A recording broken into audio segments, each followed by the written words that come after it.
갑자기 부탁을 받고요. 준비가 좀 오락가락한데 그래도 준비하느라고 해봤습니다. 한 얼마쯤 될까요? 얘기하기에 따라서 30분, 3, 40분 정도 걸리지 않을까 생각하는데요. 반민특위 특강 따로 준비했습니다. 우리 그리고 또 때가 때니만큼 나경원 의원을 위해서 이제 특별히 하라고 했어요. 그래서 나경원 의원 페이스북에 아베하고 친한 거를 이제 굉장히 과시했었는데 또 엊그제였죠. 아주 그냥 이런 거 뭐라고 하나요? 귀염뿜뿜? 네, 귀염뿜뿜을 과시했는데 하여튼 연일 화제를 물고 다니는데 반민특위 이거는 정말 골이 띵하네요. 골이 띵한 얘기인데 그래서 이제 제목을 상의한 건 아닌데 우리 정 대표님하고 일맥상통했나 봐요. 나경원 의원을 위한 친절한 역사 강좌 그렇게 비슷하게 붙여주셨는데 저는 어떤 걸 생각했냐면 나 의원님 그 역사 어디서 배우셨어요? 네, 그런 생각을 해봤습니다. 왜냐면은 이게 글씨가 작아서 안 보이시겠지만 DBP에 들어서 반민특위 논문을 찾아봤어요. 다 옛날에 대개 본 논문들이지만 혹시 그 사이에 내가 모르는 반민특위에 대한 획기적인 논문이 나와서 혹시 그걸 나 의원님이 읽으시고 그런 역사인식을 가지신 게 아닌가 싶은데 반민특위를 전문적으로 다룬 논문 어디에도 수십 편을 이렇게 쭉 훑어봤고 되게 옛날에 본 거기 때문에 새로 읽은 건 없지만 그래도 없어요. 그런 특별한 반민특위 때문에 전쟁이 났다? 아이고, 반민특위가 실패하는 게 한국전쟁의 진짜 이유죠. 저는 그렇게 생각을 합니다. 우리 이제 친일파 청산 얘기랑 좀 다 이어서 해볼까 싶어요. 요새 하여튼 강의를 많이 하다 보니까 제가 어디서 무슨 얘기를 했는지를 잘 모르는데 다 새로 오신 걸로 상정하고 말씀을 드리겠습니다. 이 사진은 해방전 사진이에요. 백범 선생이고 미국 OSS 나중에 CIA가 되죠. 거기가 힘을 합쳐갖고 우리 장준하 선생님, 김준혁 총장님 이런 광복군을 국내에 파견하려는 작전을 했었죠. 그래서 백범 선생이 미국하고 손을 잡고 이런 작전을 하다가 이 작전을 하기 전에 일본이 항복하니까 큰일 났다, 외적이 항복했다, 조선이 독립됐다는 그런 탄식을 남기신 거 아마 많이들 아실 겁니다. 여기 이제 백범 선생하고 미국하고 손을 잡고 이렇게 같이 여기 이제 이범석 장군이에요. 초대 국무총리중에 또 미군하고 광복군하고 같이 이렇게 사이좋게 사진도 찍고 그랬었습니다. 이렇게 협조 관계였는데 해방 후에 미국은 백범 손 잡았을까요? 그렇지 않아요. 우리가 분단이 되고 난 다음에 미국이 손을 잡은 것은 친일파였습니다. 사실 2차 대전이 끝난 후에 독립한 수많은 나라들 중에서 제국주의에 빌붙었던 세력이 권력을 장악한 나라가 얼마나 되겠습니까? 거의 없죠. 다 독립운동했던 분들이 잡았는데 딱 두 나라가 제국주의에 협력했던 자들이 권력을 잡았습니다. 그 중에 하나는 없어졌어요. 사진 편집이 잘못됐네요. 그 하나는 남베트남 그리고 대한민국입니다. 그거는 분단이 됐기 때문에 가능한 일이었죠. 사실 해방이 됐을 때 우리는 건국준비위원회를 만들어갖고 여운형 선생 주도하에 건국준비위원회가 만들어져서 우리 힘으로 나라를 세워보겠다 하는 그런 의지를 불태우고 있는데 미국이 들어왔죠. 일장기를 끌어내린 건 좋은데 성조기가 올라왔습니다. 이 땅의 주인이 미국이 된 거예요. 그래서 이제 성조기 휘날리며가 됐고 식민지에서 미군의 점령제도. 그러나 본질은 똑같죠. 주권을 갖고 있는 건 대한민국 사람들이 아니라 외국 이민족이었으니까. 그런데 미국은 친일파 청산에 관심이 없었습니다. 오히려 친일파를 보호하고 육성했죠. 왜냐? 누가 말을 잘 들을까요? 백범 선생 같은 분. 여기 미국이 손을 잡았지만 그건 일본과 싸우고 있을 때예요. 그러니까 미국과 우리 민족의 이익이 일치해서 일본과 싸우고 있을 때. 그런데 이제 우리가 해방됐는데 우리는 독자적인 나라를 세울 것을 원하고 우리 스스로 나라를 세울 것을 원하는데 미국은 미국의 지배 질서를 한반도에 관철시키려고 그러죠. 그러다 보니까 미국하고 우리 입장이 안 맞는 거예요. 백범하고는 손을 잡아왔지만 미국이 손을 놔버립니다. 백범이 빨갱이라서 그랬을까요? 아니죠. 백범은 극우파예요. 극우파이고 이념적으로는 극우 반공이라고 할 수 있는데도 뭐냐면 민족주의자였기 때문에. 즉 미국과 조선의 이익이 일치하는 한에서는 미국하고 적극 협조를 하지만 미국과 조선의 이익이 충돌할 때는 그리고 미국이 우리에게 우리 민족의 의사에 반해서 억지로 미국의 뜻을 강요할 때는 백범 선생은 아마도 워싱턴에 윤봉길, 이봉창 같은 분을 파견할 수 있는 그런 사람이라는 걸 미국도 알고 있었으니까 손을 놔버리는 거죠. 대신 누구랑 손을 잡았을까요? 친일파들하고 손을 잡았는데요. 여기 이제 유명한 목사님인데 처음에는 독립운동을 했다가 나중에 이제 친일파가 됐는데 이분 창시명을 보면은 평강미주, 미 대륙을 평정하라. 뭐 이런 창시명을 가져. 그래서 미국 귀신을 때려잡자, 미영을 경멸하자. 그 당시에 많이 썼던 구호가 귀축미영을 도륙하자인데 그렇게 나섰던 사람들하고 손을 잡는 거예요. 여기 이분은 박치우라는 철학자입니다. 우리나라에서 아주 철학에서는 대단히 중요한 분인데 분단 현실에 몸을 내던졌다가 빨치산 활동을 하다가 총에 맞아 돌아가신 이제 그런 분이에요. 그분이 사상과 현실이라는 책에서 이런 표현을 했어요. 조선에 왜 반미가 없냐? 야, 이 미륵부선이 울고 갈 정도로 자비심을 베풀었다. 이렇게 미국을 때려잡자 하던 친일파들을 다 껴안았다 하고 이제 그렇게 좀 풍자적으로 말씀하신 적이 있어요. 여기 있네요. 이 2차 대전 이후에 독립한 나라들인데 그 중에서 제국주의에 빌붙었던 자들의 권력을 장악한 나라는 딱 두 나라밖에 없거든요. 자, 이제 반민특위로 가볼까요?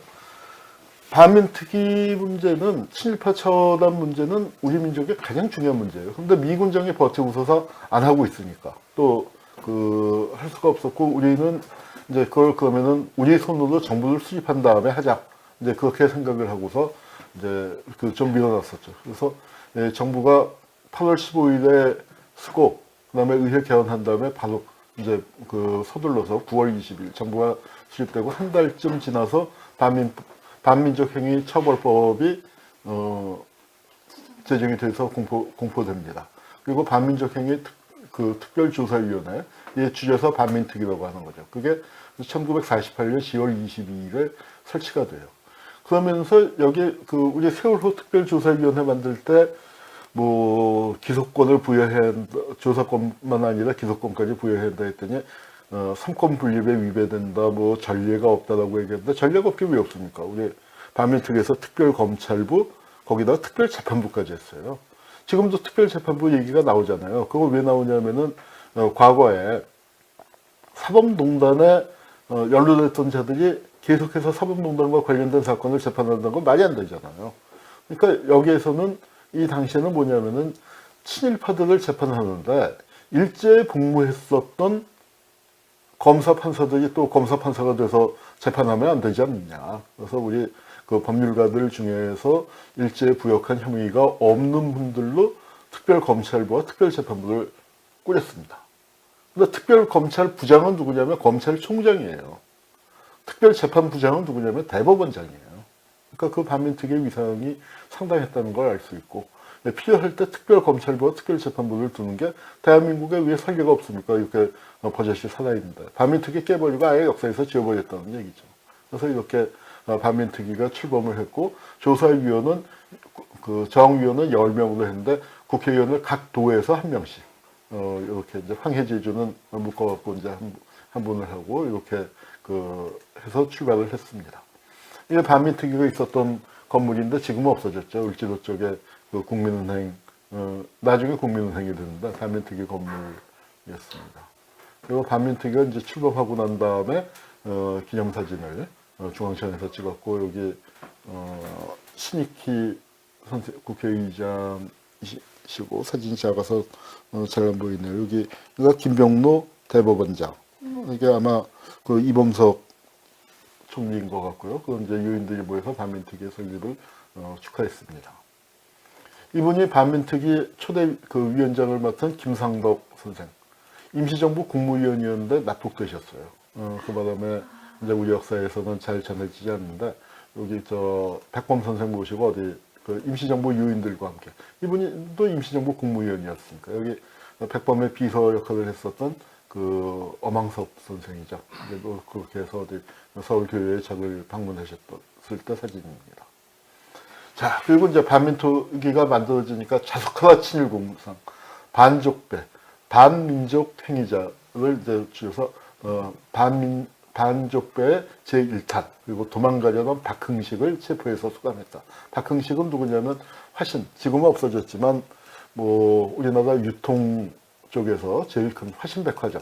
그 자기가 어디냐면 종로 2가 로타리아 지금 그게 삼성 빌딩이 됐죠. 그 가운데 뻥 뚫린 그 자리가 화신 자리인데 대표적인 친일 사업가였죠. 이렇게 자숙하라 친일군상 이걸 내거는 신문은 어딜까요? 이게 조선일보입니다. 그때는 조선일보도 비록 박모가 친일 혐의를 받고 있음에도 불구하고 친일파는 처벌하는 게 마땅하다. 친일파 나대지 말고 자숙하게 해. 조선일보가 그렇게 얘기를 했거든요. 그러니까 전쟁은 무슨 전쟁? 그러니까 친일파 몇 놈들 그런 그 친일 경찰들이 그러니까 반발을 하고 그걸 이승만이가 비호하면 했지. 그게 어떻게 국론이 분열된 전쟁입니까? 그러니까 이게 반민특위 재판하는 광경이에요. 예, 근데 이제 반민특위가 출발하고 이게 48년 9월. 그러니까 반민법을 만드는 과정에서부터 친일파 처단은 신중하게 하면서 이제 어깃장을 놓기 시작해서 국회에서 말썽이 나오고 지금 대통령이 그 할 얘기가 아니라 과감하게 해야지 뭐 이제 반발이 나오고 그 다음에 특경대 폐지를 희망한다. 반민법 수정하라. 이게 49년 2월이면 바로 반민특위가 행동 개시한 49년 1월 11일 날이에요. 행동 개시해갖고 누굴 잡아들였냐? 노덕수지를 잡아들였어요. 이게 노덕수지예요. 이게 김연수, 김성수의 동생이고 여기는 민족대표 33인 중에 한 분이므로 천도교의 지도자로 아주 중요한 역할을 하다가 안타깝게도 변절한 최진. 그래도 최진은요, 그나마 이렇게 붙잡혀간 사람 중에서 옥중에서 진짜로 반성문을 쓴 잘절한 반성문을 쓴 아이고 그런 반성문 쓴 사람도 정말 몇 명 없는 거 있죠. 한번 생각해 보세요. 36년 동안 지배받다가 해방이 됐어요. 새로운 나라를 출범하는데 그러면은 그때 내가 잘못 생각했다. 그 다음에 또 젊은 층들 같은 경우는 그때 한 30쯤 되는 사람들은 다 일제시대에 태어나는 거 아니에요. 내가 태어나서 그 교육 잘못 받고 잘못 생각했는데 죄를 졌다. 그 고백을 하고 인정하고 반성하고 앞으로 새 국가 건설에 좀 힘을 다 바치겠다. 용서해달라.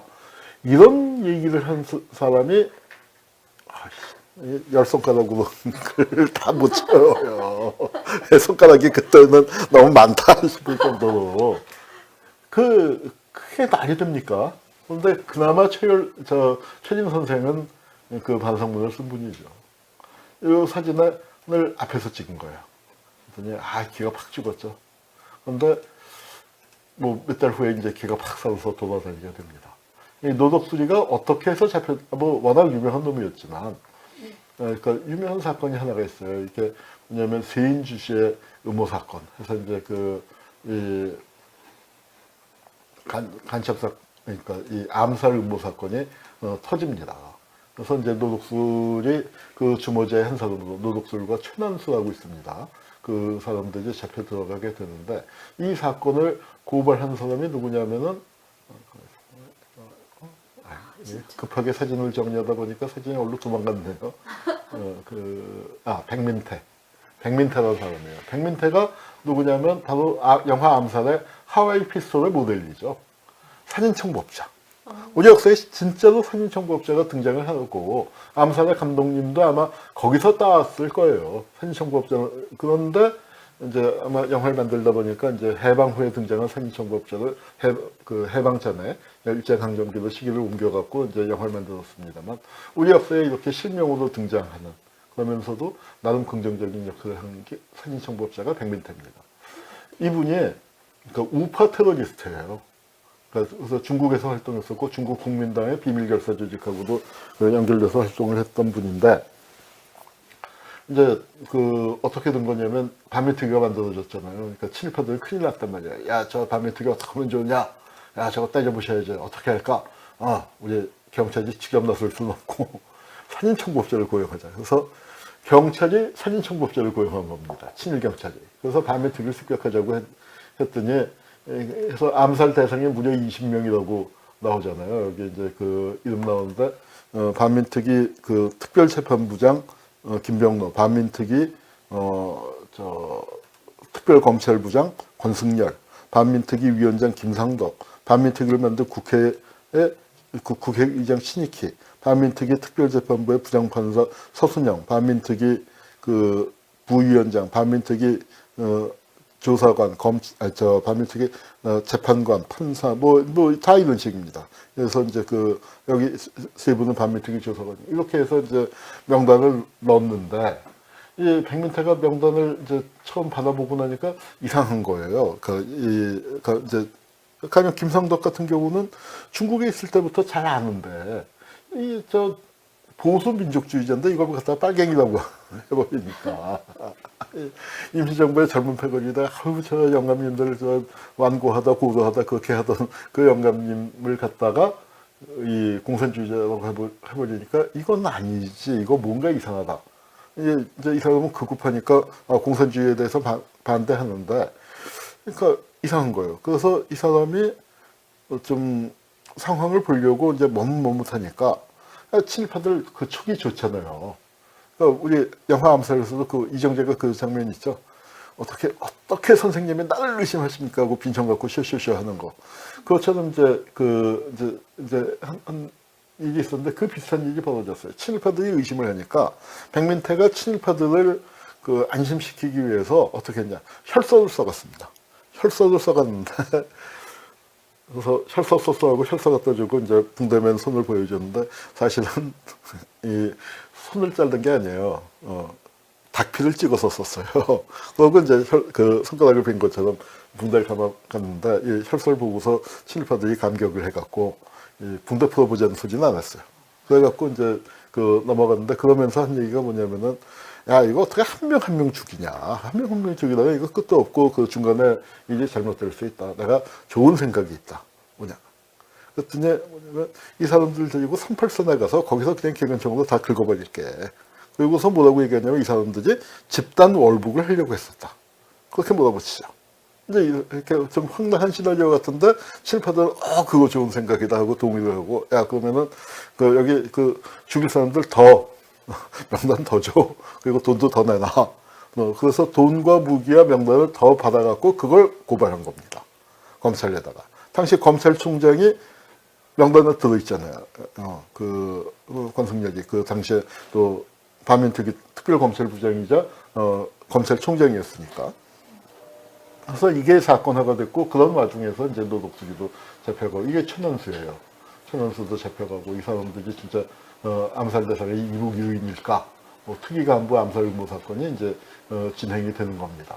그래서 이게 진행이 되는 와중에 그래서 여기서 이제 된통 걸려서 이 친일 경찰들이 반격의 기회를 찾는데 이제 이승만은 노덕수를 체포해서 노덕수를 체포한 사람을 체포하라는 거예요.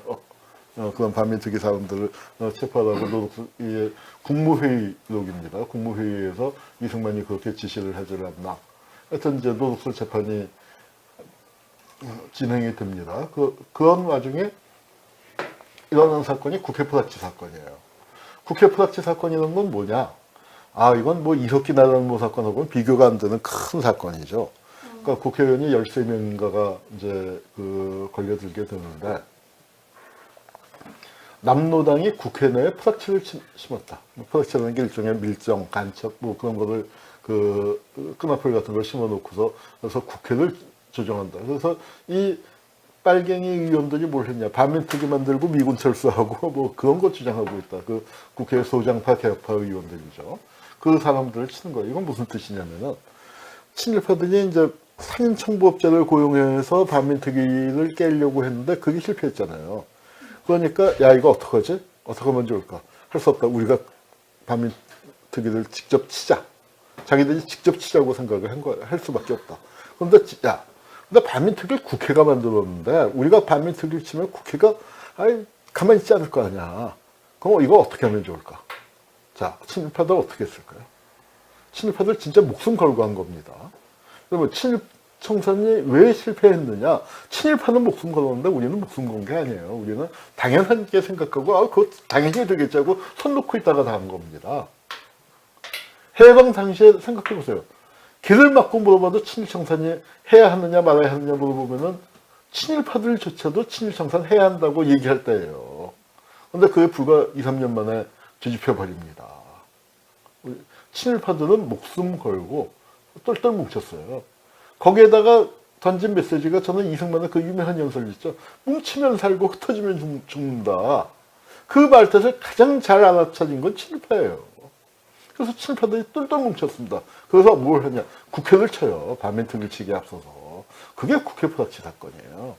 국회 프락치 사건에서 이제 이렇게 해서 이 사람이 김태선이라고 당시 시경국장인데 이 사람이 이제 조국 파멸을 기도한 그 국회의원 6명을 체포한 진상. 그래서 이제 나중에 더 몇 명씩 더 잡아들여갑니다.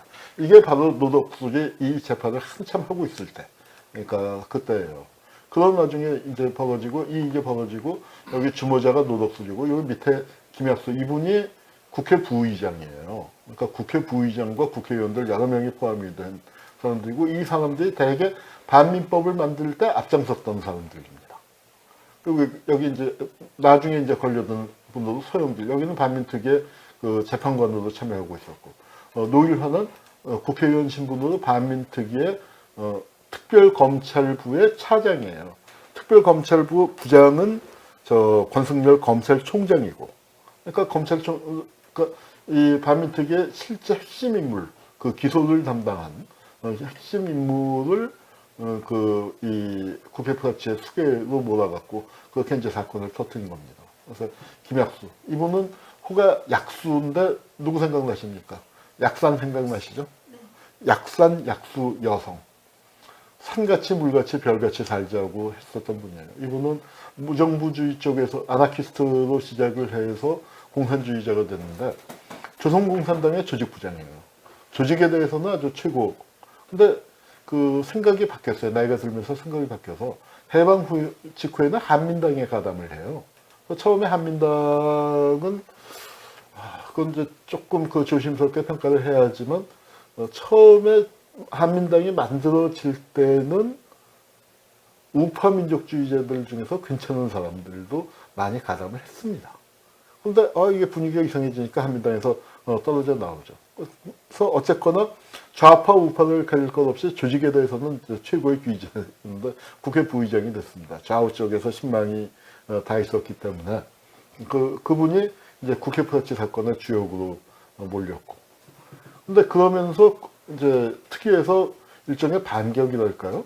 그 최운하를 구속하는 친일 경찰을 구속을 합니다. 그러니까 이 사람이 그 서울시경 사찰 그 과장으로 있었고 또 사찰 주임이었던 조응선이라는 사람하고 이제 둘을 구속한 게 그 6월 4일 날 구속을 시킨 거예요. 6월 4일 날 구속을 시켜서 이제 그랬더니 사찰 개원들이 총사직. 그러니까 사찰 개원이라는 게 뭐냐면 지금으로 치면은 뭐 대공과라고나 할까요? 그러니까 그리고 중앙정보부나 그런 거 없었으니까 경찰 사찰 조직이 이게 바로 그 남로당하고 그 싸우고 좌익들 탄압하는 그 조직인데 그 조직이 파업을 해버린 거죠. 그러고서 이제 반민특위를 습격하게 되는 겁니다. 이게 사진이 흐립니다만 경찰대가 포위한 특위 전경 아까 그 건물 있죠. 거기 경찰대가 포위를 하고 있었고 그래서 이제 특위 해산을 요구하는데 이때 아니 사진이 좀 짧았는데 반민특위 특별검사부장 겸 검찰총장이 권성열인데 경찰이 특경대를 습격했다는 소리를 듣고 쫓아갔어요. 쫓아갔더니 야 이 새끼 너 뭐야? 나 검찰총장이야. 나 특별검사부장이야 했더니 그래서 뭐 하고 확 밀어붙이고 무릎 꿇려놓고 권총 뺐고 그러니까 경찰이 검찰보다 더 높은 거죠.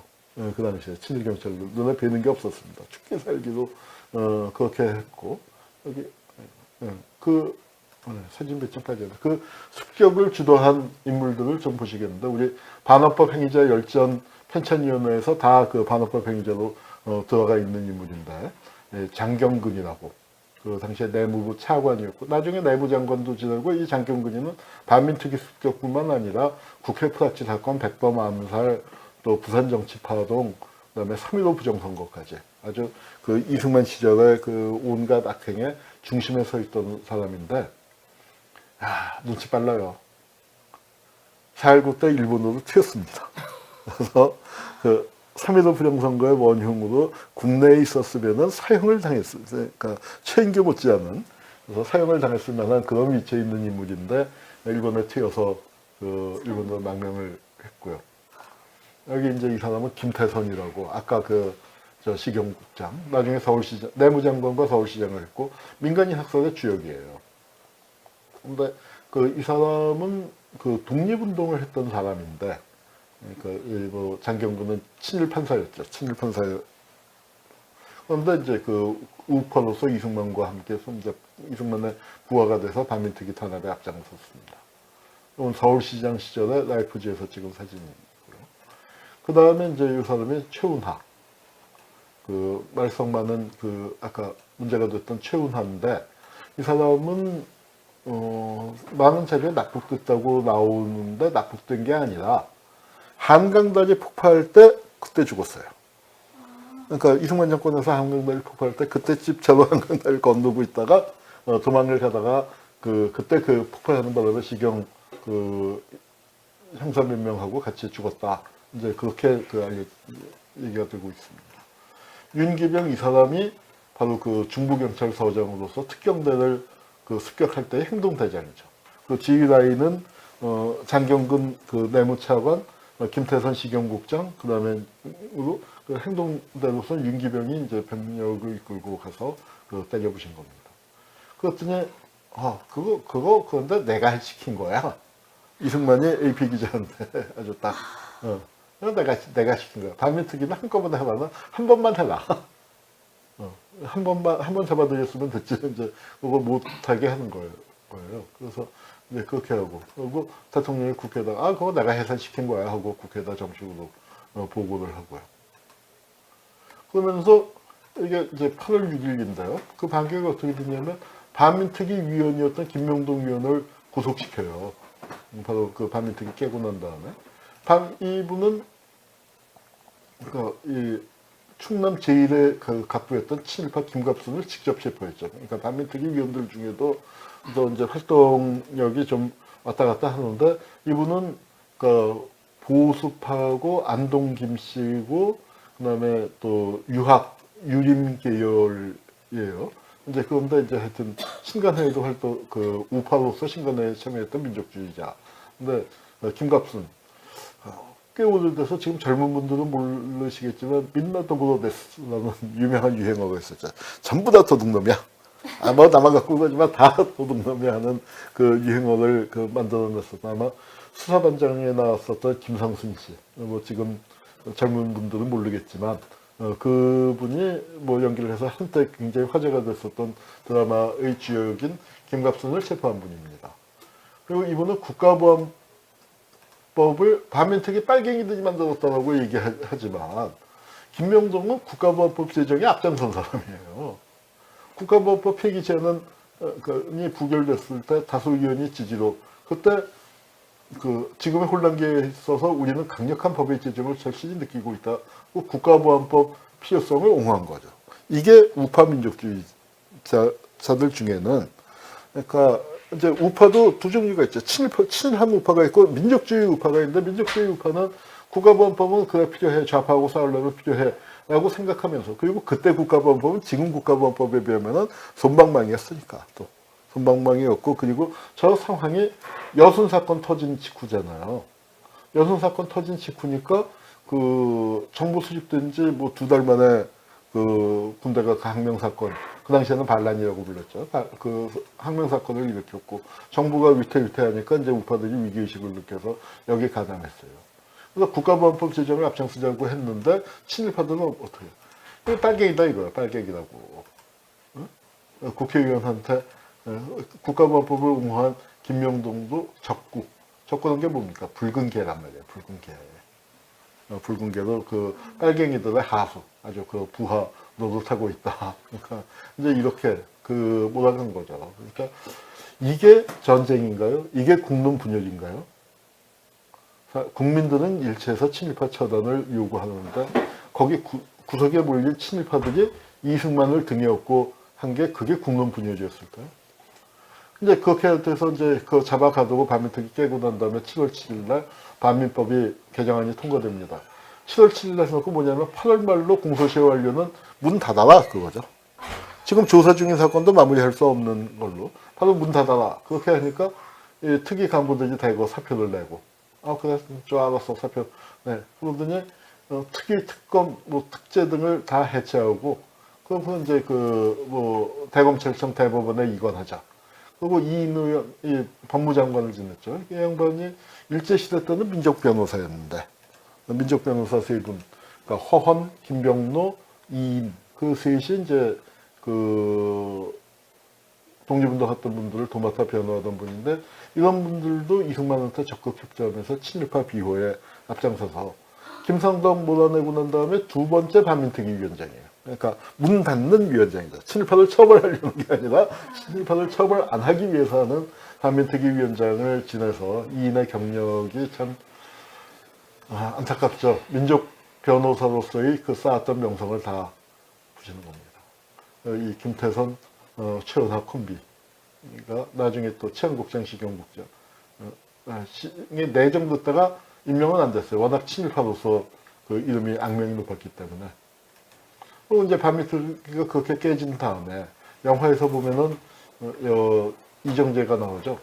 바로 누구냐면 여성 독립운동가로 제일 유명한 그 남자현이라는 분을 밀고 했던 밀정이에요.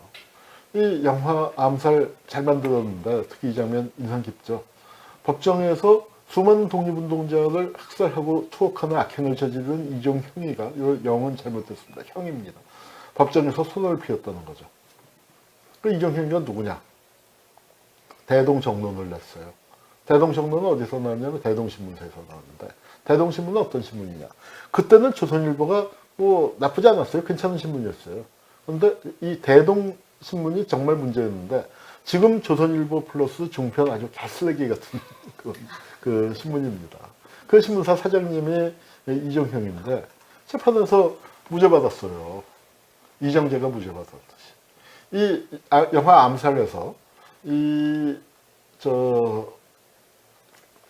이정재가 이 법정에서 그 쇼쇼쇼 하면서 앞부분에서 그 한 대사는 실제 역사적 자료에 나오는 대사를 그대로 갖다 썼습니다. 나는 평생을 독립운동밖에 한 게 없는데 공산주의자들의 투서 몇정 때문에 나를 기소해? 제가 만약에 감독이었으면 그 뒤에 나오는 얘기도 다 썼을 것 같은데 감독은 이제 이정재 우통을 벗겨서 여기 이제 뭐 그렇게 또 아주 재밌었어요. 근데 갔는데 실제 법정에서는 이정재 어떻게 했냐면은 검찰석에다가 삿대질을 했죠. 그때 그 이종형이를 기소했었던 검사가 이의식 선생님이라고 아까 명단에 있었는데 임시정부 국무령 대통령이죠. 그 국가주석을 그 수반을 지낸 이동영 선생의 아드님이에요. 그분이 이제 반민특위 검사로 계셨는데 걷다 대고 야 이놈아 내가 네 애비하고 독립운동을 같이 한 사람이야. 네 놈이 내 앞에서 큰절을 못할 망정 감히 나를 기소해? 뭐 아주 그 고래고래 소리를 질렀다는 겁니다. 네, 아유 누가 사무실에 늘 오네요. 리얼리티 방송에 네, 네, 뭐 이거 네.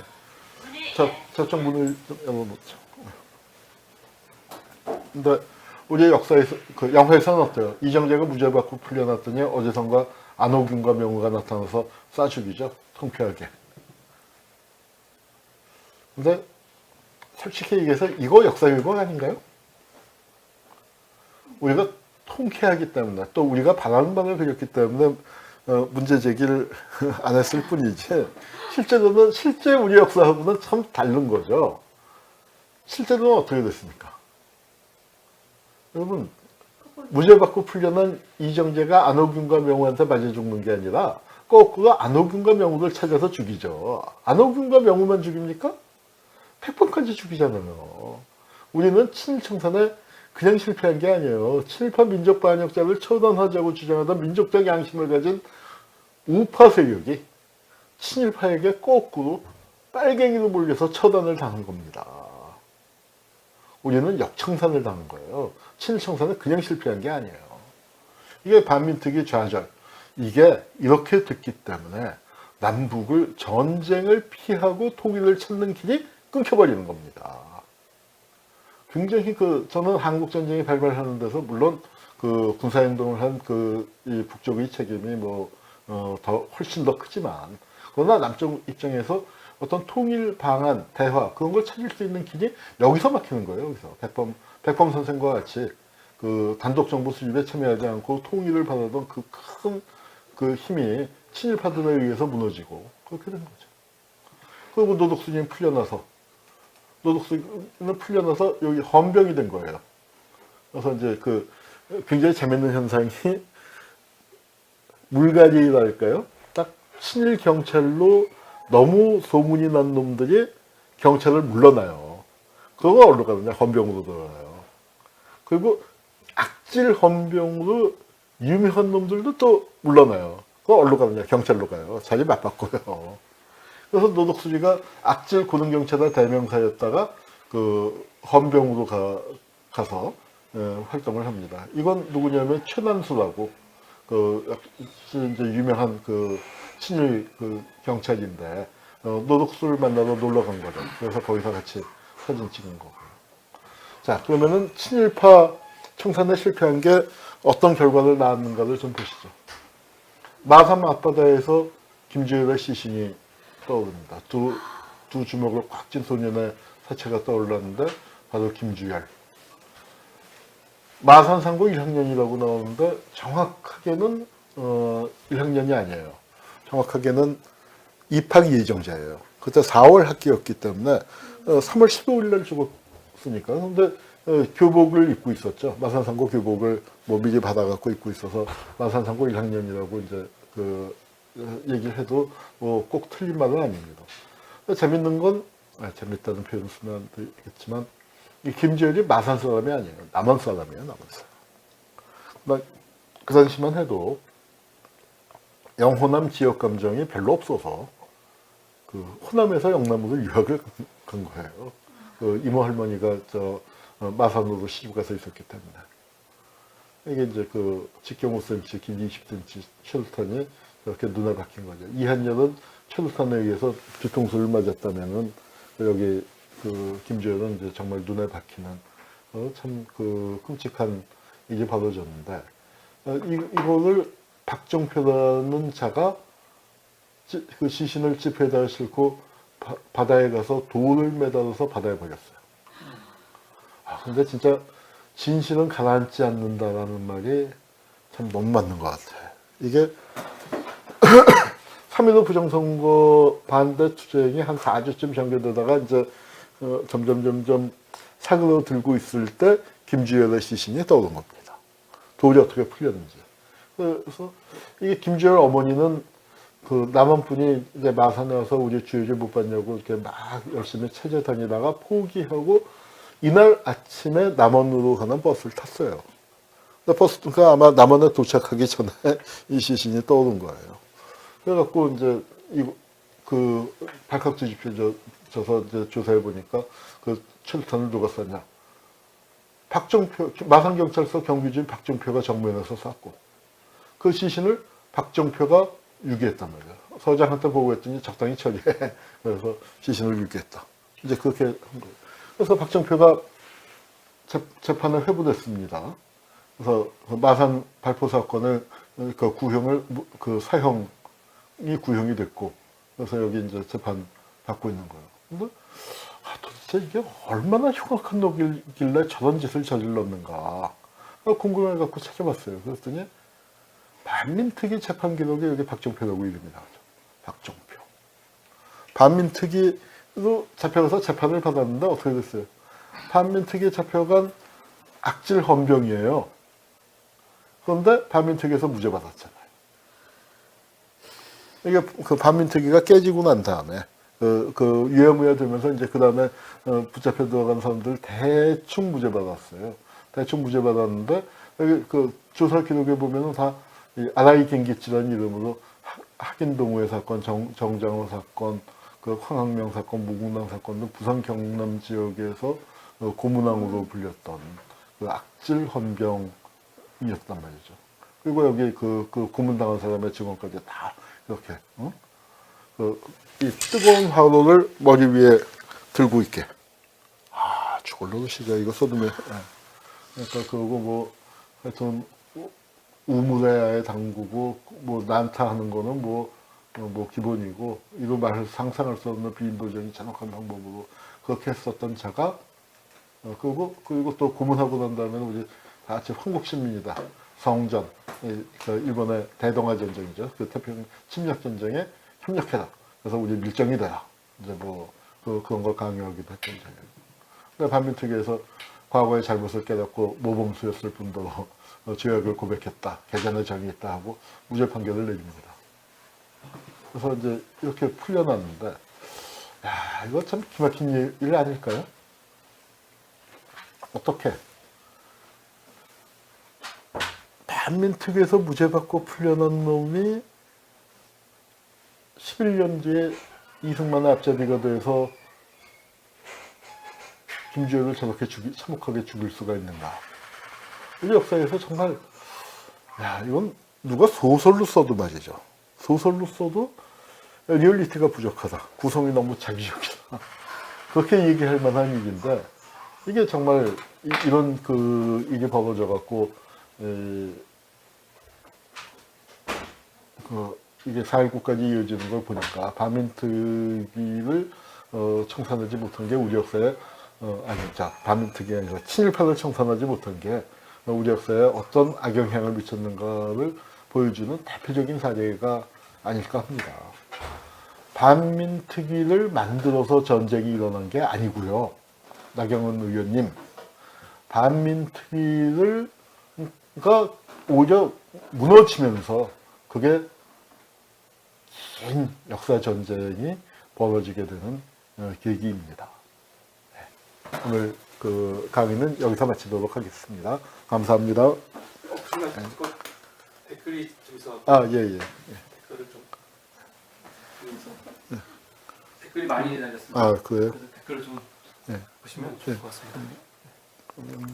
그 연결을 지금 이 방송은 더규피 10과 그 한원구의 현대사 유튜브 채널에 같이 방송되고 있고요. 앞으로 이렇게 사회적 이슈가 있을 때마다 제가 교수님한테 바로바로 달려가서 교양 특강을 하려고 합니다.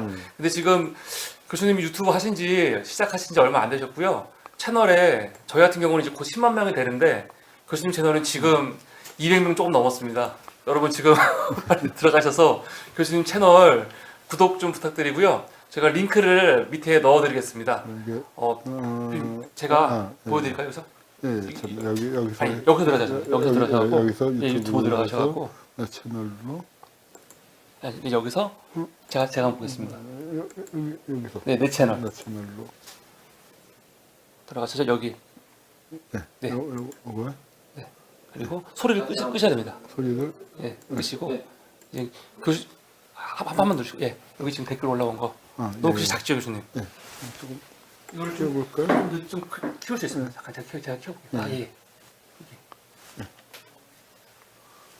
댓글 많이 달아주셨네요. 배웠다는 인간들의 엉터리 짓을 단죄해야 한다. 그렇습니다. 나경원 의원이 학벌은 참 좋잖아요.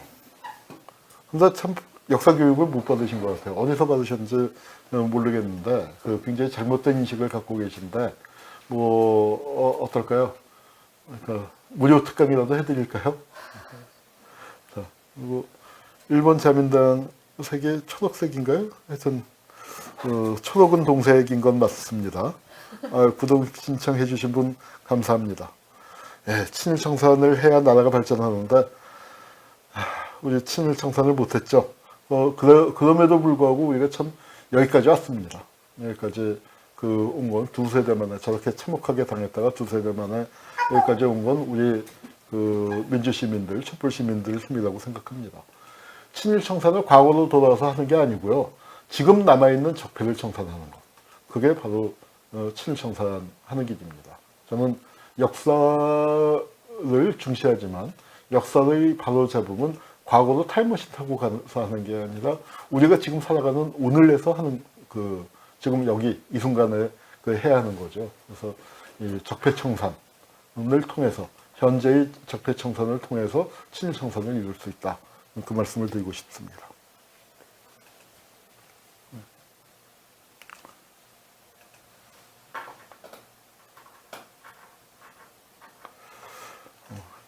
자, 친일파를 마당에 개까지 사살하자. 아이고, 우리 굉장히 과격한 주장이신데요.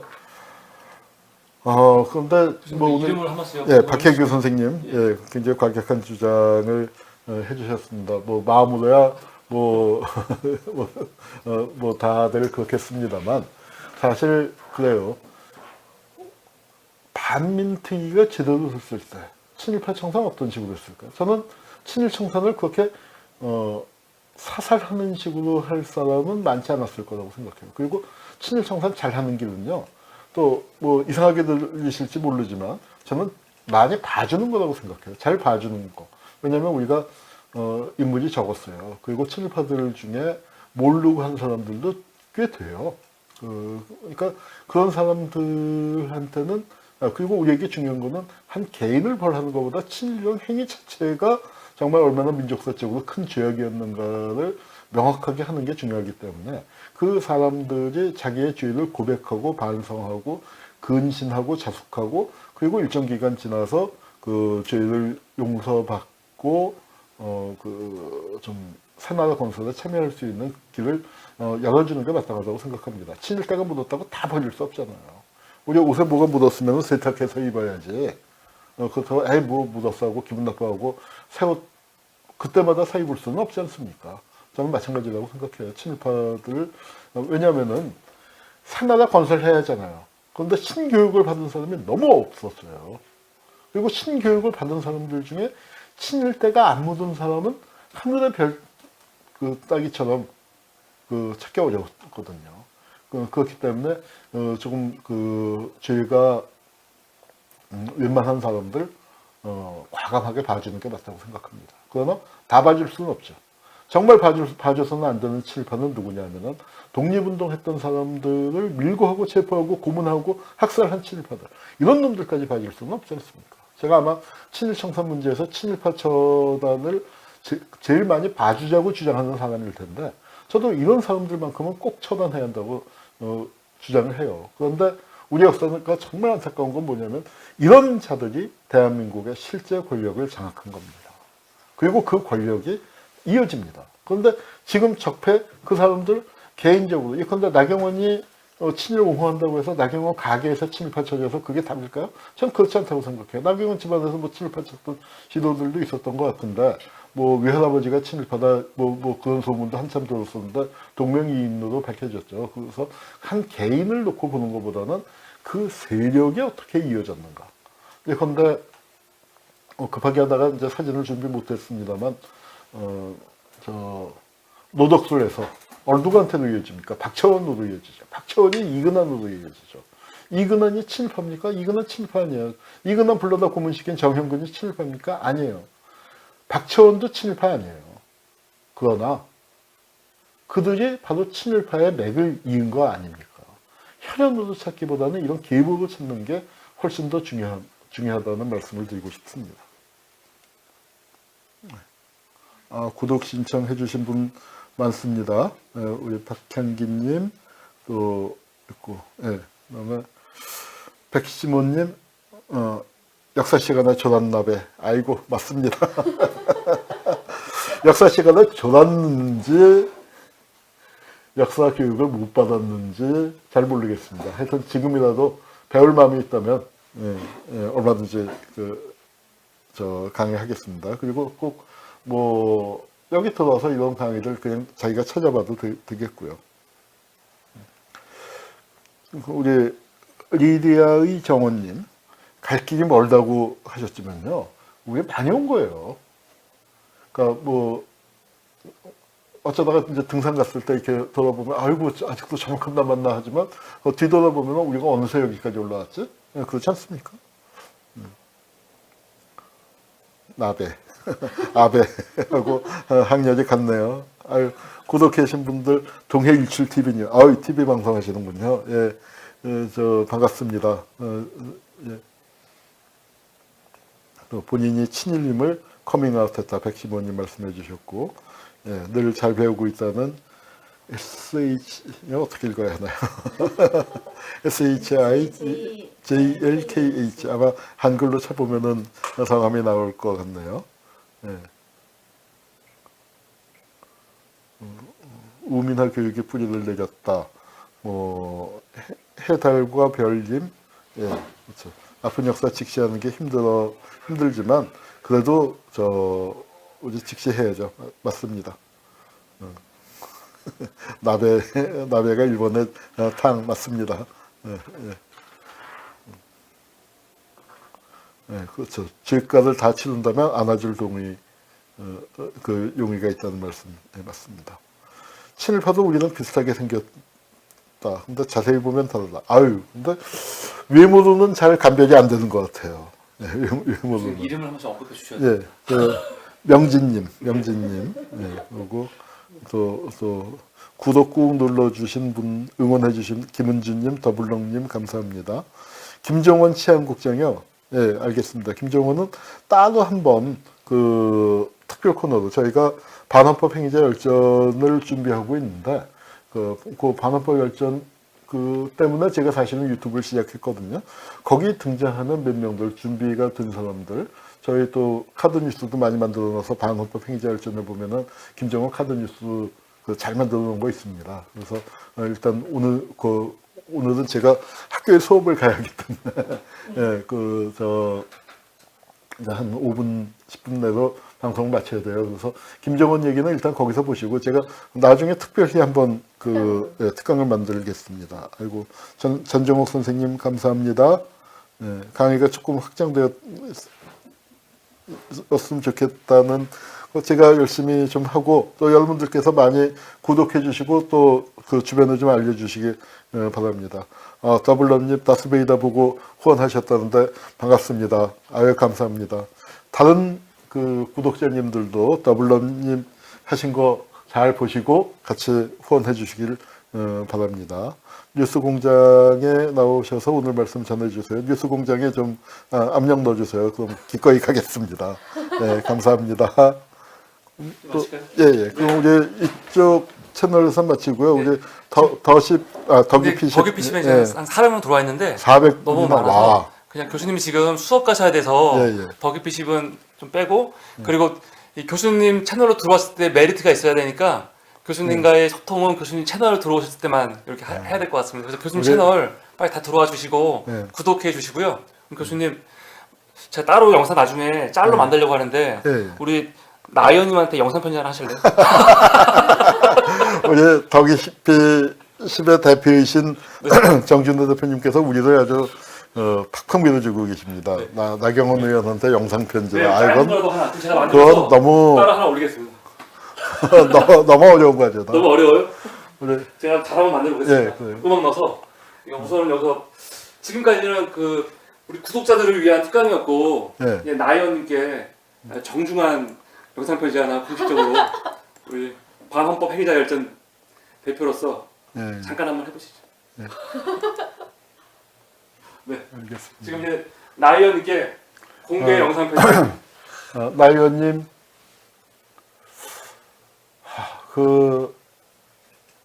뭐 한 번도 뵌 적은 없지만 뭐 주변에 한 달이 걸리면은 다 아는 사람 처지인데 가끔 제가 그런 말을 들어요. 제가 뭐 민간인 학살이나 이제 그런 얘기를 할 때 그러니까 이제 제가 지금은 이제 뭐 수염도 나고 좀 험악해졌었지만 나름 뭐 동안이랄까 그랬거든요.